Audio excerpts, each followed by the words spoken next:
po jako akawuwo. Bannannyini masomero mu Kampala ne Wakiso kw'otadde baddimansita bakedde kuŋŋaanira ku Venice Hotel mu Ndeeba ogezaako kusala entoto n'okuzuula ki ekiviirako omuliro okukwata wamu n'okwokya amasomero ag'enjawulo ensangi zino.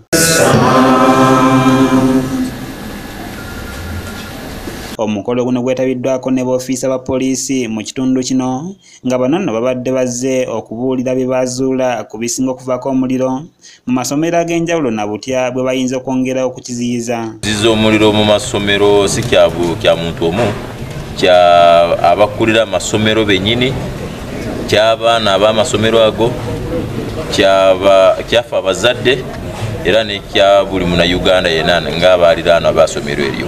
Amyuka Ssenkulu wa poliisi ezikiriza omuliro Hassan Kyanda asabye abakulu b'amasomero okuteekangawo jenereeta zikozesebwenga singa amasannyalaze gabeera gagenze abaana balemenga kozesa misubbaawa kubanga givaako nnyo omuliro. Funa jenereeta nti amasannyalaze bwe gagendanga omwana takozesa ekando, takozesa taara, takozesa ki, akozesa eki, akozese jenereeta eyake essomero likole ki lirabe abaana bakole bye baagala, kubanga tojja kumanya amafuta agayingira aga jenereeta n'agagenda kwokya essomero gonna gafaanagana, gonna gali mafuta, so bw'omala kugyamu ebyo kiba kiyamba. Ono era anenyezza abasomesa abatayagala kuwuliriza bayizi naddala nga balina kye baagala okubakolera nga kino nno agambye nti nakyo kiyina okukyusibwamu. Agala kino amugamba sirika obu omwana bwe baleese ensonga yaabwe bayiteera obanyonyole bulungi ku lwaki ensonga eyo esoboka oba ku lwaki tegenda kukola ki,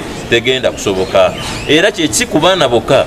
Olukuŋŋaana luno lutegekeddwa ettendekero Lihamu Education Center nga wano nno dayirekita waalyo wasinzira n'atunnyonnyola ekigendererwa kyalwo. Tuddeyo okulaba nga tukuŋŋaanya bannannyini masomero ne ba head teachers okulaba nga bafuna okubuulirwa oba okutendekebwa ku kyokyo ky'amasomero ekiriwo ensangi zino era n'okumanya biki bye balina okukola.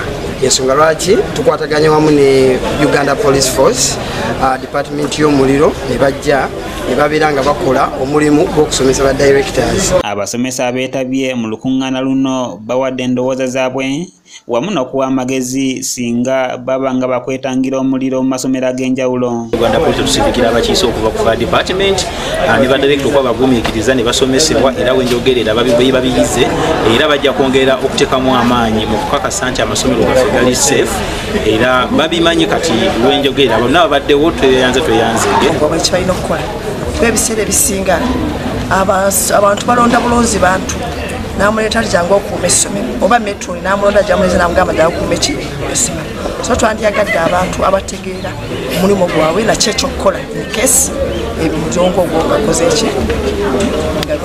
Ensonga eziwerako zinokoddwayo mu lukuŋŋaana luno nti ze zisinze ennyo okuviirako omuliro okwokya amasomero ag'enjawulo nga ku zino kwe kuli baasikaali okubeera ab'ekibogwe, bametroni b'abaana okubeera bakadde ate nga batamiivu, amasomero obutabaako bikomera ssaako n'entalo mu basomesa wamu n'ensonga endala eziwerako. Mukiibi Samuel Kebo yakusakidde eggulire lino ku lwa ABS Television. Lumu twalina emiriro ebiri eri ku Lakeside ekigungu twali n'amasomero ki